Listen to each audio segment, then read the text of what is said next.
अस्सलाम वालेकुम viewers, welcome back to my YouTube channel. आज जो हम टॉपिक डिस्कस करेंगे वो है John Newlands law of Octave.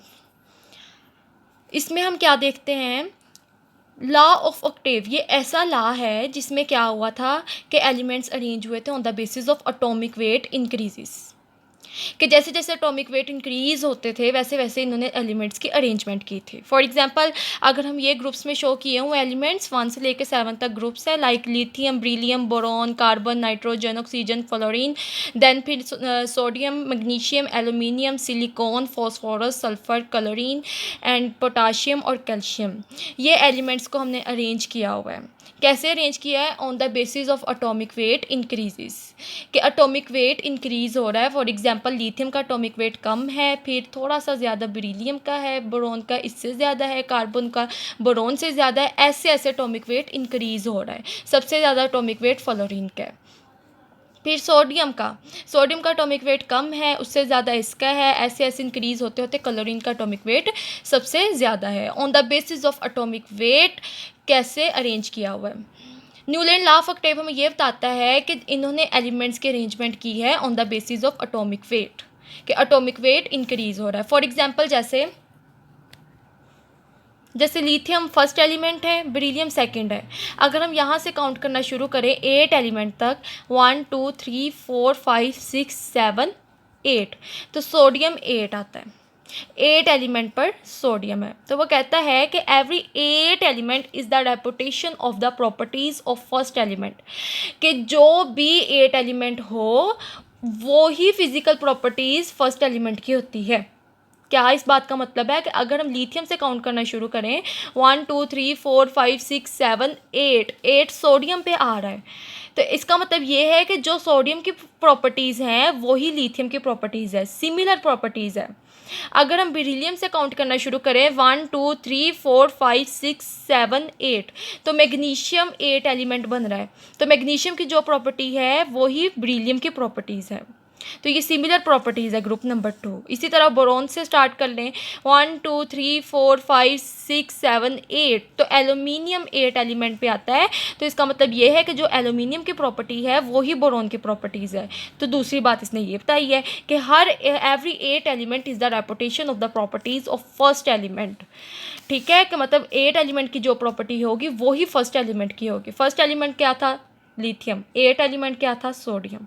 ठीक है, अगर हमने ऐसे गिनना शुरू किया, बेरिलियम से काउंट करना शुरू हुआ है, तो बेरिलियम फर्स्ट एलिमेंट है, मैग्नीशियम 8 एलिमेंट है। देन जब मैंने ये एलिमेंट्स लिखे थे तो मैंने नोबल गैसेस नहीं लिखी थी।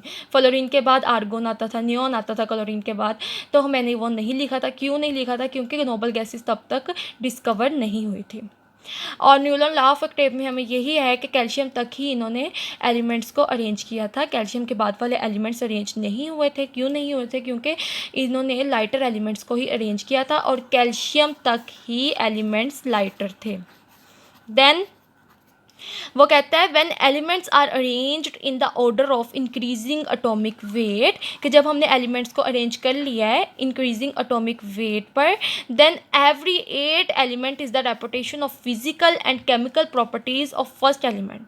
तो जो भी 8 एलिमेंट बनता हो उसकी जो भी प्रॉपर्टीज़ हैं, वो फिजिकल प्रॉपर्टीज़ हो सकती हैं, वो केमिकल प्रॉपर्टीज़ हो सकती हैं, वो ही प्रॉपर्टीज़ फर्स्ट एलिमेंट की होगी। उसके अलावा 8 एलिमेंट की कौन सी प्रॉपर्टीज़ हो सकती हैं? उसकी एसिडिक नेचर हो सकती है, बेसिक नेचर हो सकती है, ऑक्सीडाइजिंग नेचर हो सकती है, इलेक्ट्रॉन अफिनिटी, इलेक्ट्रॉन नेगेटिविटी, इसके अलावा ionization potential and atomic radius. जो भी 8 एलिमेंट का होगा वो ही फर्स्ट एलिमेंट का होगा। इट मीन्स हमें यहाँ से ये समझ आता है कि इनकी प्रॉपर्टीज़ सिमिलर होंगी।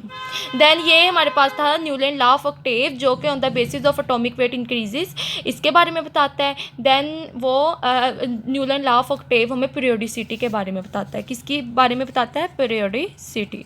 अब यहाँ पे क्वेश्चन ये है, हमें पता होना चाहिए कि पीरियोडिसिटी होता क्या है। पीरियोडिसिटी क्या होता है? The reputation of similar physical and chemical properties after fixed interval, एक ये डेफिनेशन है। दूसरा ये बताता है कि ग्रेजुअल इंक्रीज होता है in physical and chemical properties after fixed intervals. अब इनका मतलब क्या है? इनका मतलब ये है कि जब हम फर्स्ट एलिमेंट से होते हुए 8 एलिमेंट तक आए थे, हम यही कह रहे थे कि फर्स्ट एलिमेंट की जो केमिकल प्रॉपर्टीज़ हैं, जो फिजिकल प्रॉपर्टीज़ है, जो भी इसकी नेचर है, वो ही 8 एलिमेंट की है। सिमिलर प्रॉपर्टीज़ है, इसी वजह से इसको एक ग्रुप में रखा हुआ था, ठीक है। और सेकंड वाले ग्रुप के जो एलिमेंट्स हैं इनको एक ग्रुप में रखा हुआ था। लेकिन जो पीरियोडिसिटी है, पीरियोडिसिटी हमें ये बताती है कि अगर लिथियम का अगर एटॉमिक साइज़ ज़्यादा है तो सोडियम का इससे थोड़ा सा ज़्यादा होगा, पोटाशियम का इन दोनों से ज़्यादा होगा। तो पीरियोडिसिटी में क्या हो रहा है, ग्रेजुअल इंक्रीज़ हो रहा है आफ्टर फिक्स्ड इंटरवल, कि इसकी फिज़िकल और केमिकल चेंजिंग में क्या हो रहा है, ग्रेजुअल इंक्रीज़ हो रहा है after fixed interval. Gradual decrease भी हो सकता है। For example lithium, sodium, potassium, इनकी वैलेंसी +1 है, +1 वैलेंसी है, तो ये कंडीशन, ये प्रॉपर्टी तो सेम है, तीनों की +1 होती है वैलेंसी। इसी तरह ब्रीलियम, मैग्नीशियम, कैल्शियम, इसकी +2 वैलेंसी होती है, ठीक है, वैलेंसी सेम है। लेकिन अगर हम इसके एटॉमिक रेडियस की बात करें, लिथियम का एटॉमिक रेडियस कम होता है, उससे थोड़ा सा ज़्यादा इसका होता है, फिर इसका होता है। तो एटॉमिक रेडियस क्या हो रहा है, एटॉमिक रेडियस में ग्रेजुअल इंक्रीज़ हो रहा है आफ्टर फिक्स्ड इंटरवल, कि अगर हम लिथियम से शुरू करें ऐसे ऐसे होते हुए यहाँ तक पहुँचे तो इसके एटॉमिक रेडियस में इंक्रीज़ हो रहा है, थोड़ा सा इंक्रीज़ हो रहा है, ठीक है। फिर उसके बाद एक इंटरवल पूरा हो गया यहाँ से यहाँ तक, उसके बाद दूसरा इंटरवल हम पूरा करते हुए जब पोटाशियम तक पहुँचे तो थोड़ा सा क्या इंक्रीज़ हुआ, एटॉमिक रेडियस इंक्रीज़ हुआ, ठीक है। यहाँ पे भी एटॉमिक रेडियस हुआ इंक्रीज आफ्टर फिक्स्ड इंटरवल। उसके बाद पोटाशियम पर भी after fixed interval atomic radius increase हुआ।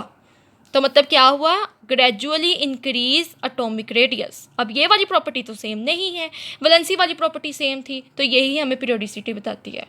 पीरियोडिसिटी हमें क्या बताता है कि ग्रेजुअली इंक्रीज होना है फिजिकल और chemical properties after fixed intervals, ये वही वाली बात होगी। अब इसके हम फेलियर डिमेरिट्स देख लेते हैं। सक्सेस इसकी ये थी कि हमने कहा था कि जो फर्स्ट एलिमेंट है और जो 8 एलिमेंट है उन दोनों की प्रॉपर्टीज़ सेम है।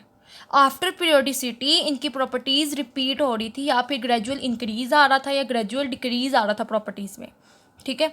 ये था इसका सक्सेस। लेकिन इसके जो फेलियर थे, फेलियर में ये हो रहा था कि नोबल गैसेस डिस्कवर हो गई। कैसे हुआ ये काम, कि लिथियम फर्स्ट एलिमेंट है, ब्रीलियम, बोरॉन, कार्बन, नाइट्रोजन, ऑक्सीजन और फ्लोरीन, यहाँ तक 7 एलिमेंट्स हो गए हैं। देन हम 8 एलिमेंट इसको नहीं दे रहे, हम 8 एलिमेंट आगे नोबल गैस नियोन को दे रहे हैं, तो 8 एलिमेंट नियोन आ गए, ठीक है। नोबल गैसेस की जब डिस्कवरी हुई तो 8 एलिमेंट नियोन आ गया है। तो अब अगर हम देखें 8 एलिमेंट और फर्स्ट एलिमेंट, इन दोनों की प्रॉपर्टीज सेम है ही नहीं है, इनकी प्रॉपर्टीज़ डिफरेंट है। तो ये प्रॉब्लम आ गई थी इसमें कि डिस्कवरी हुई जब नोबल गैसेस की तो 8 एलिमेंट हम नोबल गैसेस को दे रहे हैं। इसी तरह अगर हम सोडियम से देखें तो सोडियम फर्स्ट एलिमेंट है और आर्गोन 8 एलिमेंट है, तो इन दोनों की प्रॉपर्टीज़ डिफरेंट है। डिफरेंट है तो भाई हमने इन दोनों को डिफरेंट ग्रुप्स में रखा हुआ एलिमेंट्स को, अगर सेम होती तो आर्गोन यहाँ पर आ जाता इसी ग्रुप में। इसी ग्रुप में क्यों नहीं है, क्योंकि ये फर्स्ट एलिमेंट है, नोबल गैस डिस्कवर हुआ तो नोबल गैस जो है वो 8 एलिमेंट होगी। अब इनकी प्रॉपर्टीज़ दोनों की डिफरेंट है, तो ये प्रॉब्लम आई थी इसमें। मतलब एटॉमिक नंबर तो इंक्रीज हो रहा है, एटॉमिक नंबर इंक्रीज हो रहा है। पहले इसने यही कहा कि जब एटॉमिक नंबर इंक्रीज हुआ, नोबल गैसेज नहीं थी, तो ये वाला एलिमेंट जो है वो 8th एलिमेंट बना है, 8 एलिमेंट बना है। और फर्स्ट एलिमेंट और 8 एलिमेंट इन दोनों की प्रॉपर्टीज सेम थी, ये पहले बात हुई थी। लेकिन काम किसने ख़राब किया, नोबल गैसेज ने किया, कि जब नोबल गैसेज आई हैं तो 8 एलिमेंट नोबल गैसेज बन गई हैं और फिर 9th एलिमेंट सोडियम बना है, ठीक है। ये लॉ ऑफ ऑक्टेव है, 8 एलिमेंट की बात करता है ये, 9th एलिमेंट की बात नहीं करता, मतलब नोनेन वगैरह नहीं है ये। 8 एलिमेंट की बात करेगा कि जब नोबल गैसेज आई तो इन्होंने क्या किया, नोबल गैसेज के आने की वजह से क्या हुआ, इनकी प्रॉपर्टीज़ डिफरेंट हो गई हैं। तो पहला फेलियर ये था। देन दूसरा फेलियर क्या है, डिस्कवरी ऑफ हैवियर एलिमेंट्स, के हैवियर एलिमेंट्स की डिस्कवरी हुई है। नोबल गैसेज हैवियर एलिमेंट्स होते हैं, ठीक है। इनका जो है ना वो क्या कहते हैं, ऑक्टेट इनका स्टेबल होता है, ये स्टेबल है, ठीक है। तो ये हैवियर एलिमेंट्स है। जब हैवियर एलिमेंट्स आई हैं तो यहाँ पे मतलब वो हो गया, प्रॉब्लम क्रिएट हो गई है। कैसे, क्योंकि जो लॉ ऑफ ऑक्टेव है उसने यही कहा था, साइंटिस्ट ने यही कहा था कि हमने लाइटर एलिमेंट्स को रखा है, लाइटर एलिमेंट्स की हम लोगों ने अरेंजमेंट करवाई है अप टू कैल्शियम एलिमेंट, ठीक है। कैल्शियम एलिमेंट तक ये सारे लाइटर एलिमेंट्स को हमने अरेंज किया है according to the increasing of atomic weight, ठीक है। जब हैवियर एलिमेंट्स आए हैं तो प्रॉब्लम क्रिएट हो गई है। सेकंड फेलियर ये था।